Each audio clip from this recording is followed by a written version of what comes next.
Run.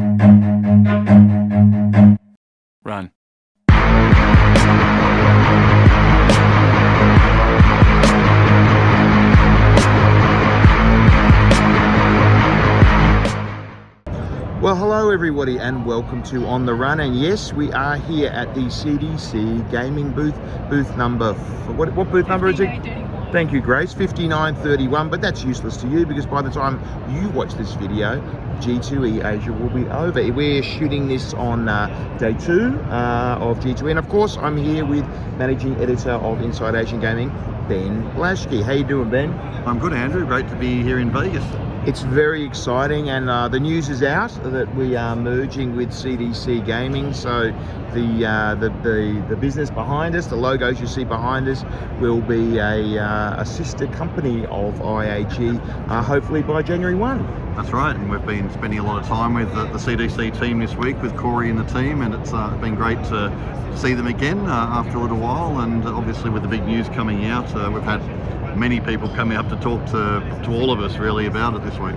Yes, both Corey and his team and you and me. It's been quite exciting. So, but look, we're actually shooting a video with Corey and I tomorrow morning our time here, which will get out, I don't know, will we get it out on Friday? Maybe early next week? It'll be early next week, I think. Early next week, yeah. And which will explain a bit more about the merger. IAG still remaining IAG in APAC, and CDC still remaining CDC Gaming in the Americas, Canada, United States and Latin America. So the two brands will stay the same, but they'll both be owned by the same parent company, which yours truly will become CEO of. So that's kind of nice. And Corey, the head of CDC Gaming, will become the COO and CTO. But anyway, let's save that for our next video and talk a bit firstly about G2E. So Ben, let's start with the conference, your impressions of the conference.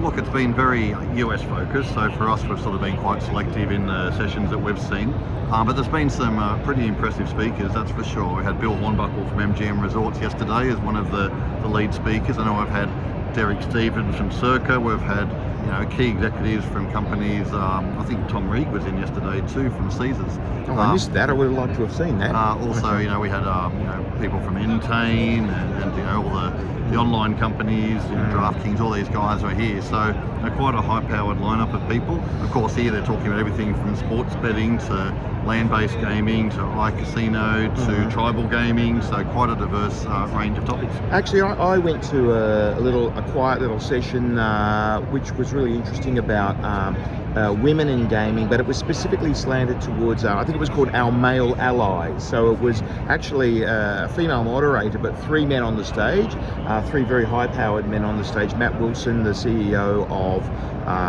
Light and Wonder, nearly said Scientific Games. Hector Fernandez, the CEO of Aristocrat, and another person whose name just slips me at the moment, but a tribal gaming CEO, and they were talking about women and their organisation and women mentors they've had in the past.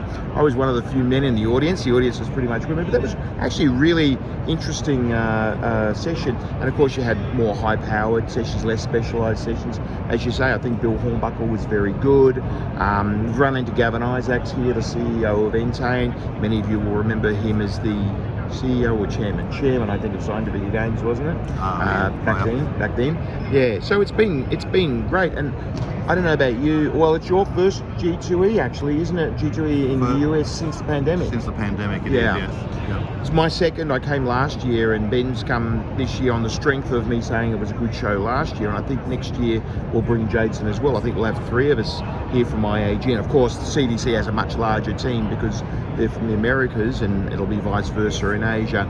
So I think it's going really, really well, G2E. I think they're going from strength to strength, and I was being quite impressed with the lineup. I think the lineup this year's been even stronger than last year. Even just walking around the expo floor here, been running into a lot of people. Yeah, a lot of people from Asia too. I've run into many people I didn't even know were here, from Macau and Philippines and all over the place, really, Japan.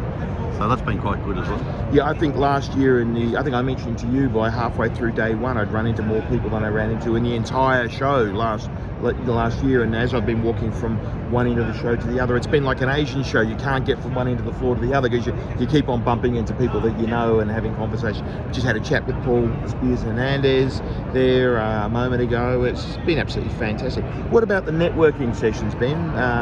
Some public, some private? Yeah, I mean, look, there's an endless amount. I mean, there's nights where you get invited to so many things here at G2E that you have to pick and choose between them to what you can go to. So that, that's a great part of this event. Absolutely. We went to a Pay Me and Me drinks last night. We're going to a dinner tonight. We have another dinner tomorrow night.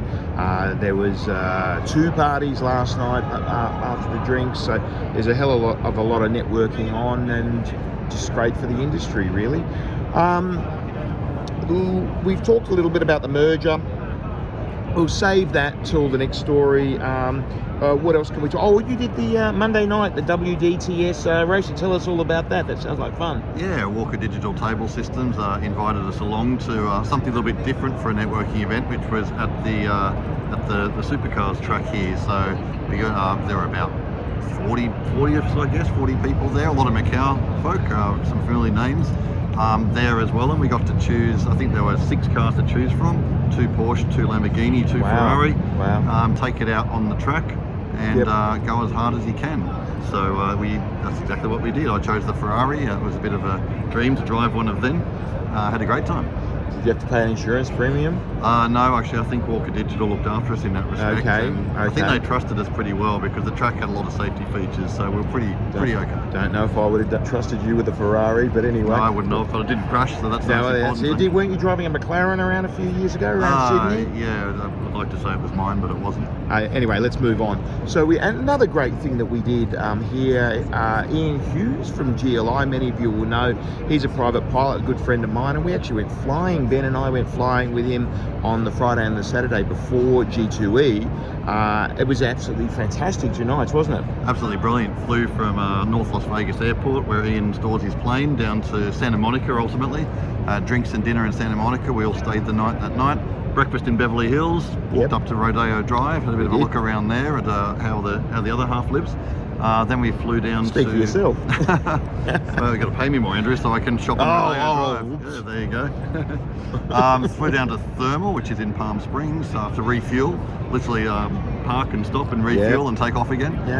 Flew across to Lake Havasu. Yeah, Arizona, Utah, around there. Utah, it's in Utah, right. Lake Havasu. And then flew back to North Las Vegas via the Grand Canyon. So that was absolutely brilliant. Oh, look, it was really great. I mean, we can't thank Ian enough for flying us around, and we both got a turn sitting up the front and flying the plane and all of that. So it was just excellent. So we're staying downtown as we did last year because our friends at CDC have some connections down there, and we're staying down there. Not sure if we will be next year, but with the merger, let's see how things go. But it's been good to be downtown. The downtown's changed a lot, hasn't it? Oh, it's got character downtown. I like walking up Fremont Street, and Circa is a super impressive property. And I love the old style, your Four Queens and your Golden Nuggets. I love those places, so a good place to stay. Yeah, of course, the Strip is beautiful with your Bellagios and your Winds and your MGMs and all of that, and we've all stayed in those properties and know them well. But yeah, as you say, Circa's a really interesting property, and you get some characters downtown in Las Vegas, that's for sure. Absolutely. We found a really great breakfast place, didn't we? Let's give it a plug. What's it called? It's called Publicus, right? That is. Let's give it a free plug. Really great breakfast place. Bit of an old location, but the food is superb, and actually owned by the CFO of AGS. Yes, and great coffee too is the most important thing. Great coffee. Australians don't like American coffee, so we found good coffee. Yeah, and Kimo, the owner, did say to us that he's very well aware that Australians need decent coffee, so he made sure they had it. So. Kimo, K-I-M-O, and I've forgotten his surname, but lovely guy, and so he's been looking after us for breakfast. Well, I suppose we better do some real work. Let's talk about the top 5 stories since the previous On The Run. You might remember the previous On The Run was with Jadeson in Lisbon at SBC. That was Jadeson's On The Run debut. How do you think he equipped himself? Look, he went pretty well. He's a little bit camera shy, Jadeson, but I think he went okay. not a man of many words, but the words that do come out of his mouth are worth listening to. All right, well, I've got a little list here off camera of the 5 sort of stories we've picked out. Let's start off with Timor-Leste. The regulator in the Philippines, of course, PADCOR, warning. Was it PADCOR warning, or was it somebody else warning? Oh no, it was another ministry representative. I can't recall off the top of my head. It wasn't PADCOR. Okay, right. But, obviously, they were in Timor-Leste and talking to the government there, which is in the process of regulating offshore gaming, their own offshore gaming industry. Yep. So the warning from PADCOR was basically, look, don't do it. Well, possibly. Or be wary. Be very wary. Be wary of who comes in and sets up shop, because it's very possible that some so of obviously those... there's been a lot of bad actors in the Philippines with the pogos, and a couple of other jurisdictions are sort of looking like they might take the mantle, one of them being Timor-Leste. Vanuatu have been saying things. We'll be talking to both of those jurisdictions in due course here at IAG. We've got connections with both of those, but need to be wary. Now, Macau Golden Week visits, all-time record 990,000 people in Macau for Golden Week. That's they are up on pre-COVID. Yeah, I've been talking to a few of the operators this week, and actually at the Walker Digital event on Monday night, I was talking to a lot of the Macau operators about Golden Week and how it went, and they were waxing lyrical about it, saying best ever. Numbers were staggering. Some of them said, revenues were 20% up on 2019 level Golden Week. Just incredible figures, they loved it. Isn't it interesting how Macau's now become a mass market, or premium mass market plus premium mass market? The days of junkets are gone, although they have licensed a few more junkets, but they're a very small percentage of GGR, and Macau has reinvented itself, as it's had to do numerous times over the years.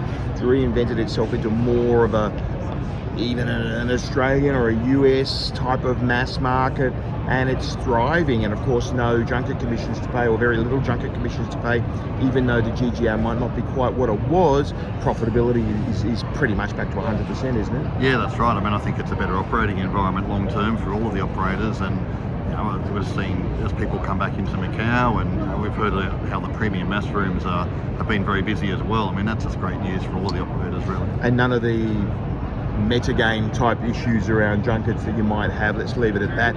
And just simpler, and the government's happy, and the mainland government seems to be pretty happy with Macau too. And I think with the addition of smart tables, we're seeing just much greater efficiency and optimization of tables. So all of this is playing into a pretty good situation. Now, another big story we've had in the last week was 2 weeks. 2 weeks and week was the Dragon Train injunction. Light and Wonder cops this coming. Aristocrat loves it. Light and Wonder obviously doesn't. And we saw Matt Wilson, the CEO of Light and Wonder, issue a video, I think it was Friday last week, or maybe Monday, can't remember, where he answered some questions about that. But obviously this has been a big issue in the industry around Dragon Train. What have you got to say about that, Ben? Yeah, well, this has been a story that's been bubbling away since, I think it was about March, when we first learned that Aristocrat was taking action against Light and Wonder, essentially accusing them of stealing IP from Aristocrat's very successful Dragon Link series of games for use in Dragon Train. And obviously they accused them of stealing staff, the designer, etc., etc., etc. So that's been in court, and the injunction was delivered by Nevada court last week, which basically means Light and Wonder has to disable or remove all of its Dragon Train games basically around the world. But it looks like Light and Wonder might be sort of taking some preemptive steps too with the announcement and what they've been doing, basically saying, well, we're going to revamp the game, make Dragon Train 2.0, which will be basically changing the math model, will be the main thing. I think Matt Wilson said that a lot of the imagery and that sort of thing is fine, nothing wrong with that. But I think the math model is a problem. Yeah, I think the injunctions around the math model, and they've also terminated the designer involved as well. So a little bit of drama. I think Matt said in his video that it was about 7% of their revenue, maybe worldwide. Don't quote me on that. I think he said it was 2,200 out of 35,000 machines in North America affected. So anyway, that's a big story. Let's move on. And a bit of a fun one last night. The Tropicana went down. Been there for 50-something years.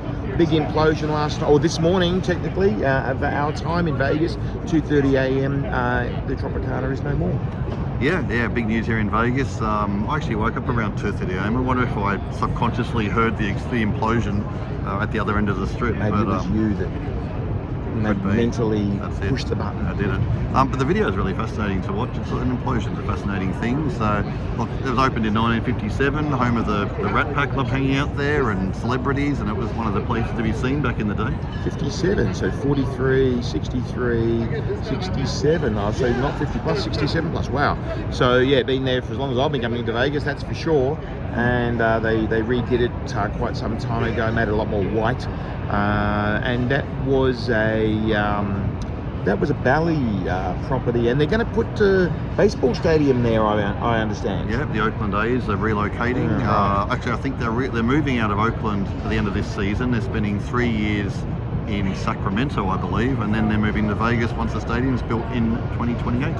Right, fantastic. And look who's just walked past. It's CDC publisher Corey Roberts. Come on over, Corey. Say hi to the crew in Asia.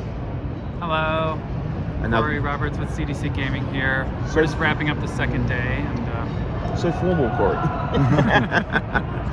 Yes, so we'll be doing our more formal video tomorrow. We were just telling the guys in Asia, explaining the merger, and it's all very exciting. So great booth. Thank you for letting us use your booth. Yeah, of course. Yeah, great to have you here. Yeah. Quite like your idea of putting your advertisers up on the screen there and their booth numbers. That's a good idea. Yes. And you've got a lovely little screen over there, and you'll be seeing actually some B-roll of the booth and the show as well. So thanks, Corey, and we'll speak more tomorrow. Anything else, Ben? I think that wraps it up. Oh, you missed one story. Win won its UAE license. Oh, of course. How could we miss that? Yes, Win won its UAE license at Ras Al Khaimah on Al Marjan Island. That's pretty exciting. Of course, the building is coming out of the ground. What's the detail in that story? Well, I mean, obviously Win announced that themselves earlier this week. Actually, it was that they'd won. Was it late last week? Whenever it was, that they'd been granted the casino license. They've been talking about it for quite a while, and they'd expected it, but it's been announced now, which is great news for them. First one in the UAE, expecting a couple more hopefully. Well, I think the prevailing wisdom is that Abu Dhabi would be next. Abu Dhabi, of course, being the capital of the 7 Emirates. So the prevailing wisdom is that all 7 Emirates will have the right to have one now that Ras Al Khaimah has one. That northernmost emirate of the United Arab Emirates. But I think the prevailing wisdom is also that really there's only 3 that could sustain. Maybe the other 4 are too small and maybe not located in the right place. The 3, of course, being Ras Al Khaimah, the existing one for Win, then probably followed by Abu Dhabi, the capital, and then of course followed by Dubai, which already gets massive visitors. Can't remember the number, but it's something crazy like 60-70 million people a year. A lot of people are flying through Dubai, but I know the Dubai Travel Board, or whatever it's called, is encouraging people to stop in Dubai and take a couple of days there. Yeah, and I mean the other news, of course, about this Win development this week. I mean, Win had an investor day on Tuesday local time, following the announcement of the license, just to give a bit more detail to investors about the project. So a couple of things we learned. The cost has gone up from about 3.9 billion to 5.1 billion. We broke that because you found that deep down in the 99-page document. Yeah, found that. I think. And then of course every other media organisation then copied it. But anyway, so yes, go on. Yes. I believe about 1.1 billion directly from Win of that investment. I believe some debt, 2.4 billion, I think, in debt. Yep. Obviously, there's some other direct investors into that project as well. Absolutely, so, and then I think 4.5 billion of that actually going to capital cost to build the building, and further 600 million in various fees and facilitation costs and all that sort of stuff. And yes, that's they're the 5 stories. And look who else has just walked past. It's Grace. Come on over, Grace. Grace is this is our lovely booth lady, Grace. Say hi to the people in Asia. Hi everyone, Grace. There you go. So if you come over to an event for CDC next year, Grace will probably be there, won't you? Yeah, I will be here. Grace will be there. Vegas. Grace, you're a Vegas I'm a Vegas local. I study at UNLV. studied at UNLV and lived in China from when to when? I lived in China when I was 5 years old, all the way till I was 11. So you were 11. Well, that's fantastic. You've been back in Vegas ever since. All right. Thanks, Grace. See you later. Thank you, Grace. Bye. All right. Well, that's us from the floor of the show, and we will be. Where do we go next? God, where are we going? Oh, I'm staying here all next week. In Vegas, having some meetings. You're going back on Friday. Going to Sydney. Back to Sydney. I'll be in Manila in early November, as you will too. Power 50, Friday, November the 8th at Solaire North. Of course, our great friends at Solaire will have the Power 50 there, which will be a great event. And then I will be back to Macau for a week or so. And then I might even be going to another mystery location and then back to Macau. And of course, we'll have our 2 Christmas Mads. We'll have our Mad in Macau and probably have Mad in Manila. Maybe November 30, I think the date is. We'll announce it very soon. And then Mad Macau probably well into December. And that will wrap up the year. Another great year for IAG. And the last year of IAG covering just Asia and then merging with CDC under the banner of Complete Media Group hopefully, assuming the deal completes. Yes, completes. Assuming we complete the deal for Complete Media Group, and we'll be together as one on January 1. Yep, look forward to it. Great. All right, well, that's it. Bye for now. We'll see you next time on The Run. See ya. Bye.